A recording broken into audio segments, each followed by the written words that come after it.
Today I'm answering all of your questions on detoxifying your kitchen. Right now, your kitchen probably has some of the materials that I'm going to talk about today because these products are being sold legally. They're sitting on store shelves and they're being used without a second thought. And I see these products, I see them online, I see them at the grocery store, I go grocery shopping, and I see these utensils and these pans. I cannot believe they're still selling them. But here's the truth. Product manufacturers generally are allowed to sell us products made from all different kinds of materials, and they don't have to disclose what those materials are, nor do they have to tell us what those materials do to our health. And because of that, we are being exposed daily to these toxins. Now, I know a lot of you are like me and you believe that knowledge is power. You want to take control of your health.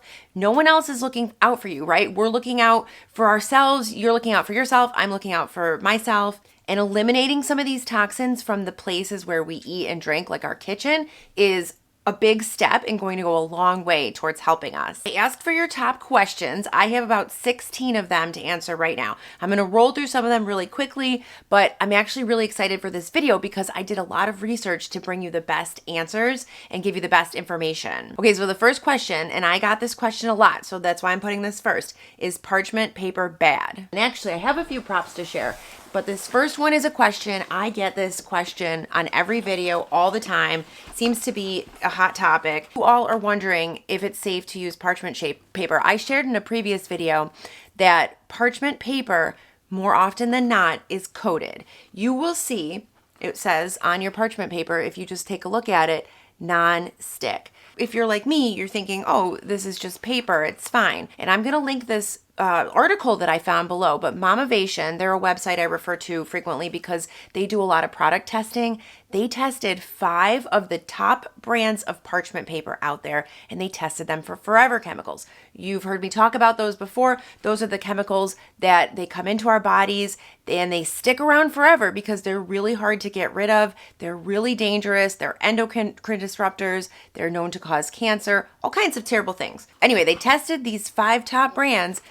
2 of those top brands had PFAS. I'm sorry to tell you, number 1, the Costco brand one, the Kirkland's parchment paper, tested positive for PFAS, and also Reynolds, which is the one I unfortunately have. And this is the white one. So if you are looking for safe parchment paper, I'm going to give you 2 options. Number 1, a lot of you shared this and I learned about it from you all, the If You Care brand of parchment paper. This one has been deemed safe. Also, if you don't want to get that brand, what I would recommend, this is also Reynolds, but this is unbleached.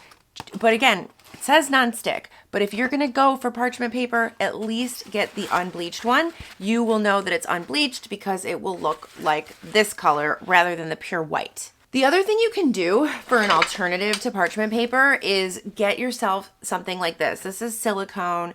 You could do like a Silpat. I used to use those for many years. Those are made in France. This one is the Net Zero company, and I'll link it. This one has been certified by a number of certifications, and it's medical grade silicone.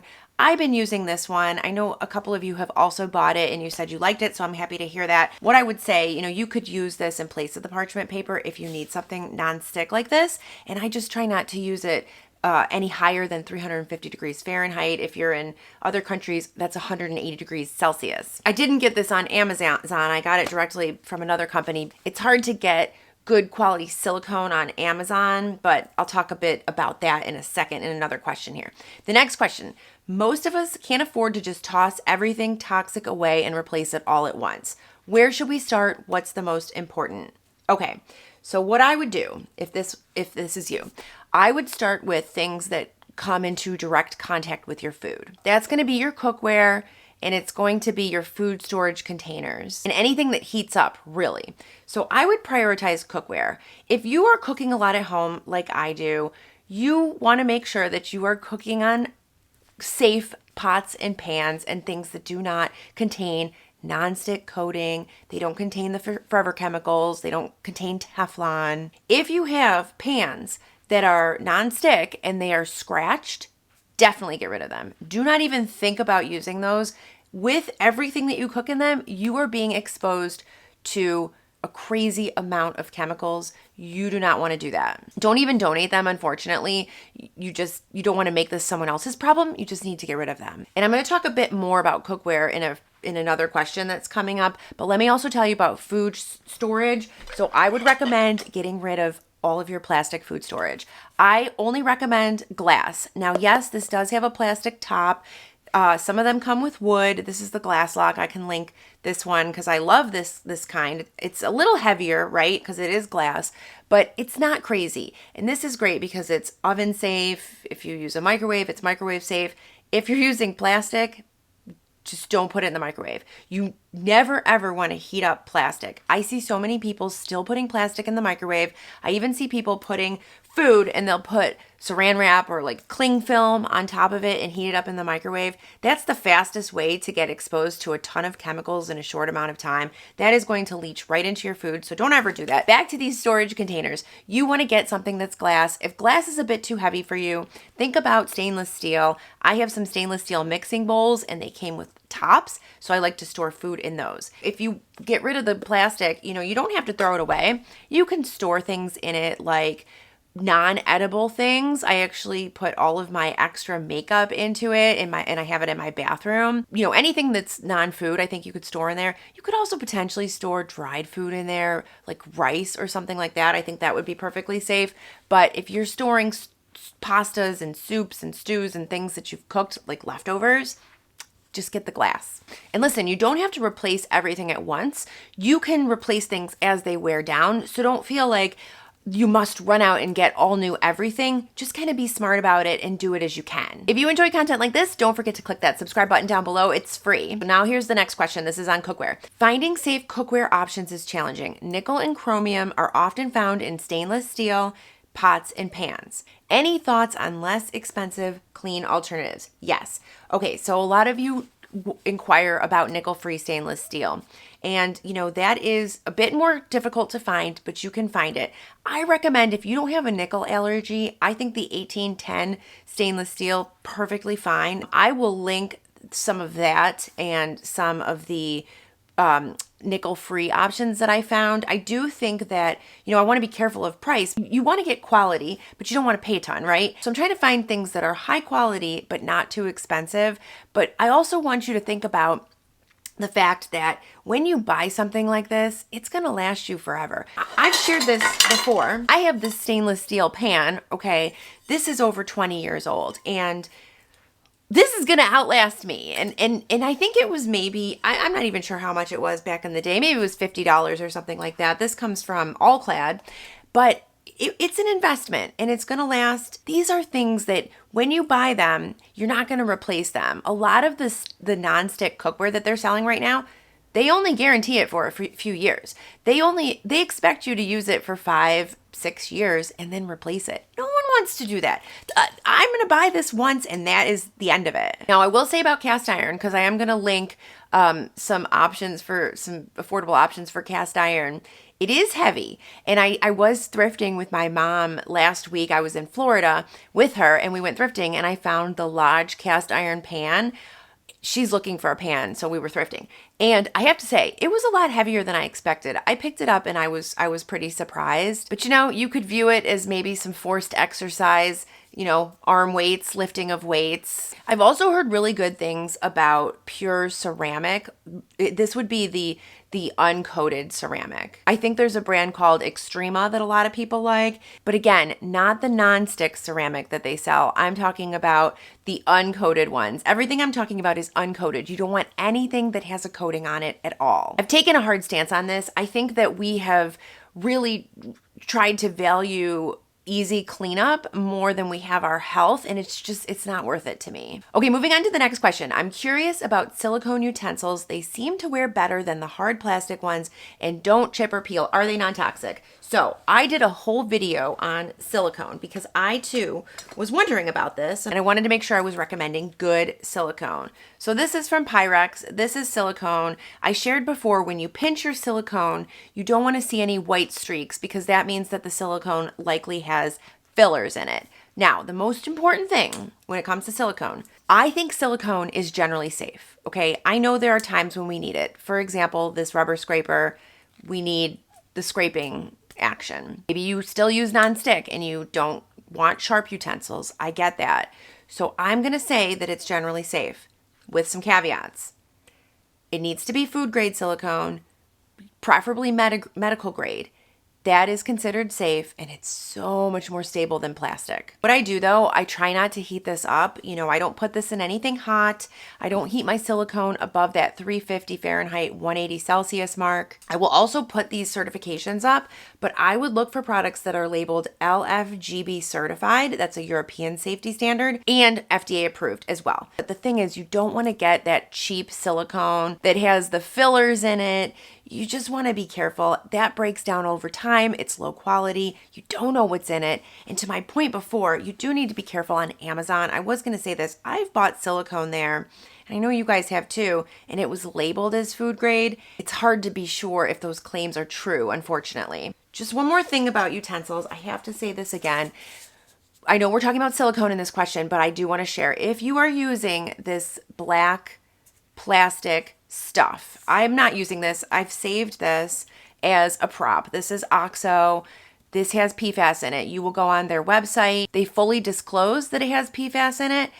You don't want to put this in your food. This is recycled nylon, and what it has in it, it's just got a lot of weird stuff because it's recycled from random sources. It's got flame retardants and other chemicals that you don't want. This stuff breaks down. You put it in hot liquids. I can see this is scratched and chipped. Where are those chips? I've eaten them. So you don't want this stuff. I would still continue to recommend things like stainless steel. This is the best. I can link this. I think I got it on Amazon. Super lightweight, easy. And of course, wood. Wood is the best. I will also link some really good stuff. Natural materials is always best as a good rule of thumb when it comes to utensils. Okay, moving on to this question. I've been thinking about my Brita water pitcher. It's plastic, of course, and water sits in it all day, every day. Any thoughts if that's problematic, and any alternatives that won't break the bank? Okay, so first things first, Brita filters are all BPA free, right? Storing water long-term in plastic isn't ideal. So what I'm gonna say is if you wanna keep your Brita and keep on using it, what I was doing when I had a Brita was I would fill up the Brita, filter the water, and then I would pour it into a glass pitcher. And then I put that glass pitcher in the fridge. You could leave it on the counter. If you don't want to use glass, stainless steel is fantastic. And if you're looking for a new water filter, I'll actually link a video if you want to watch it after. I'll put a card up. But I did do a whole video on water safety, and I've been really enjoying the Berkey.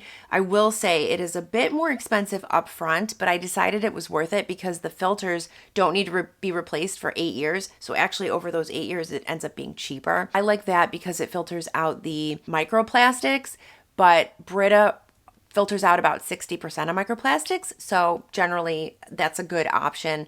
I would just say transfer the water into something else after you've filtered it. Okay, this question, what do you think about using microfiber towels for cleaning? Norwex was a big deal a few years back, but now we're told it's full of microplastics and bad for the environment and our bodies. Thoughts, please. So yes, so I also used to recommend microfiber. I did not know back in the day, a few years ago actually, that it was made of plastic.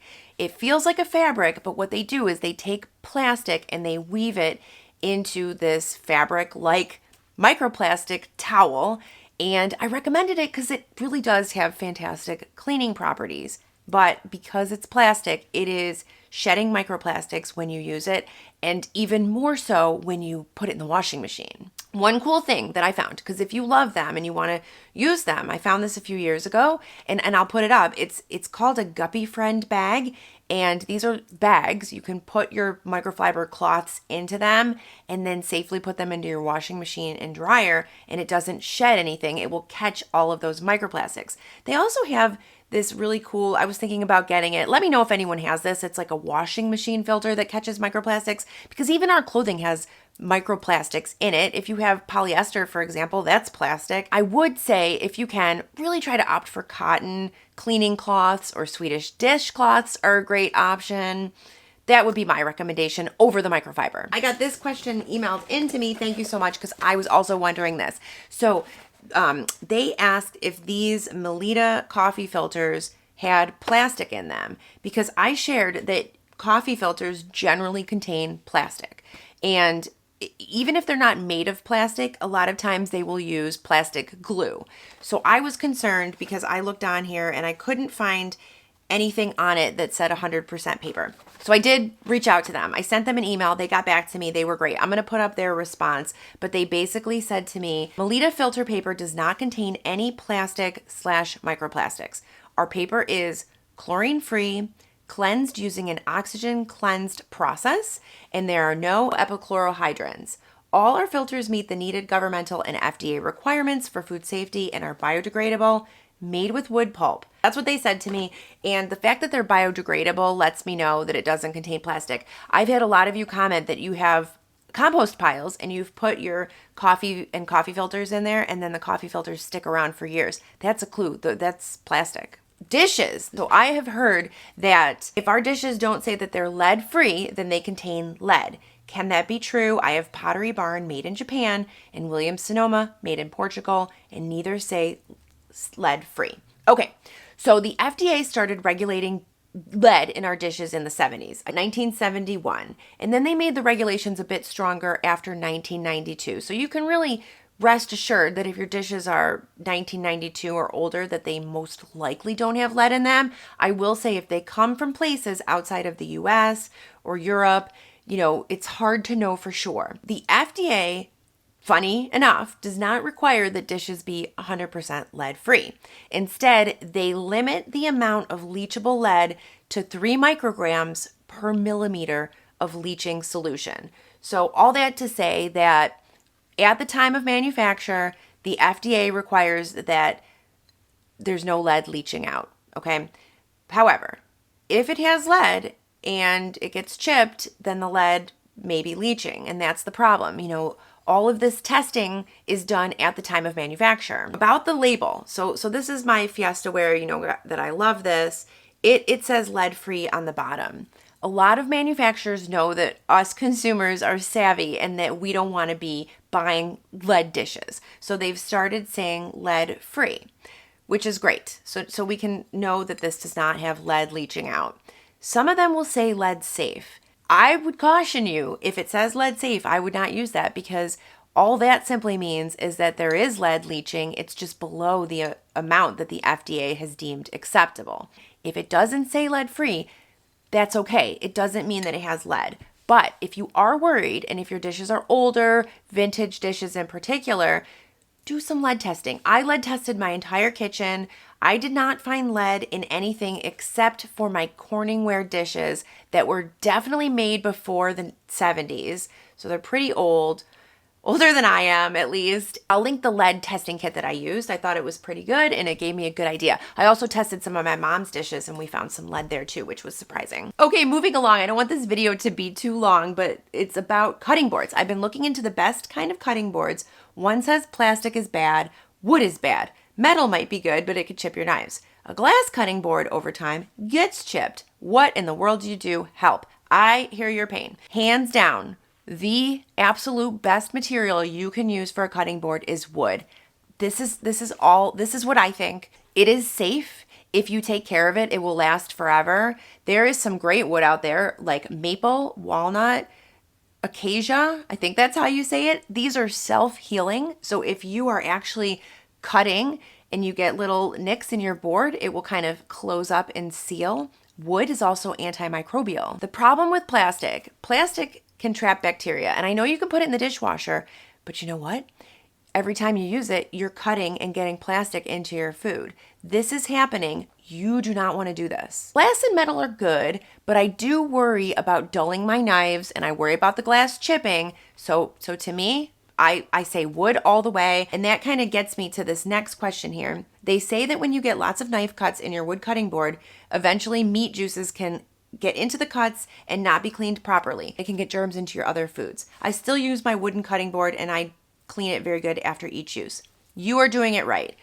As I mentioned, wood cutting boards are antimicrobial. Truly, all you need to do is wash your cutting board with hot soapy water after you use it, and then dry it immediately so that it doesn't warp, and that's it. You can occasionally polish it with mineral oil. I do that a couple of times a year. You can disinfect it with vinegar or hydrogen peroxide if you're worried after raw meat. I've never had a problem. And then the next question, any affordable cutting boards under $200? Absolutely. You do not need to spend that much. I will link some really great options. The only thing with the wood cutting boards, you do want to be careful that you don't get any with a lacquer on them or any glue. Sometimes they use glue. In a video about a year ago, this is back to water filters, you mentioned a water filter that you have. Can you share the brand? I trust your judgment. Thank you so much. I do check out a lot of things. I'm a little bit fanatical about these things. The filter I mentioned before is the Every Drop filter, and this is actually, it's a fridge filter. And I got the Every Drop filter because we have a lead pipe. Well, we don't have it now. We had a lead pipe that supplied the main water supply to our house. And it was just something that all of us on our street have. It got replaced this past summer. So we no longer have the lead pipe. But I got that Every Drop filter because I was very concerned about lead. I even bought the filter. We then sent the water out to an independent testing lab to make sure, because I have 3 kids. I certainly don't want to mess around with lead. It came back, the water was fantastic. So that is a great filter. I wanted to take it a step farther, and I got the Berkey because that filter, all of those fridge filters, they don't filter out microplastics, and I want to filter out those microplastics. I'm essentially running everything through that fridge filter, and then I'm putting it into the Berkey, and that's the water that we're using. Okay, next question. I use my Same As You air fryer most days. What do you think of the new glass air fryers? For example, the Ninja Air Crisper. The glass ones are awesome. I think these, I just wish I had gotten them. I wish I had done more research. I did get the Ninja. I think I mentioned on a video that it's been off-gassing. It did off-gas for about a month. Now, when I cook with it, it's still off-gases. I don't like that. I don't know what it's coated with. I know that it says a ceramic coating, but then what's the metal that the ceramic is on top of?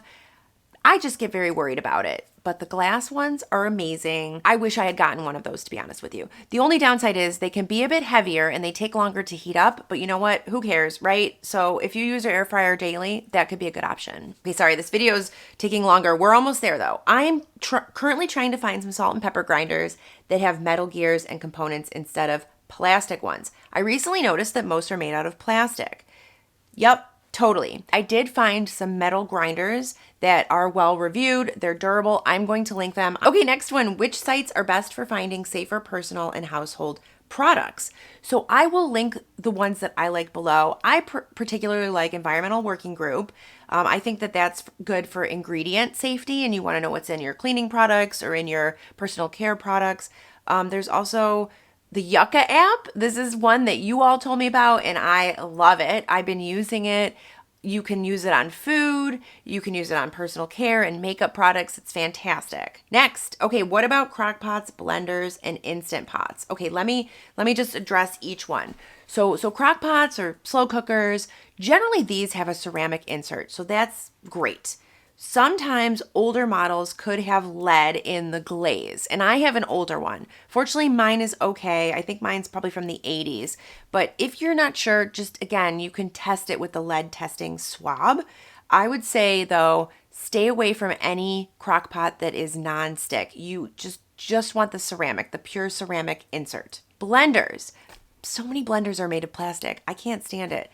If you can find some, look for the glass blenders. They have glass pitchers because even BPA-free plastic, it degrades. I'm not buying it. What I have found is that Oster and Vitamix, there's a stainless steel pitcher option, so that's a great choice. And then an Instant Pot. Guess what? I was also worried about the Instant Pot. You don't have to worry. The whole inner pot is stainless steel. Very high quality, great stainless steel. It is the best option, and I love mine. Okay, guys, if you have stuck around, those are your top questions. That is everything that you all are asking me. Thank you so much for sending these questions in. And the things that I mentioned as replacements, I'm going to link them below in the description and in the pinned comments if you want to check anything out. If you would like to keep watching, I'm going to link a playlist right here. So click on it and I'll see you there. And as always, don't forget to subscribe. See you next time.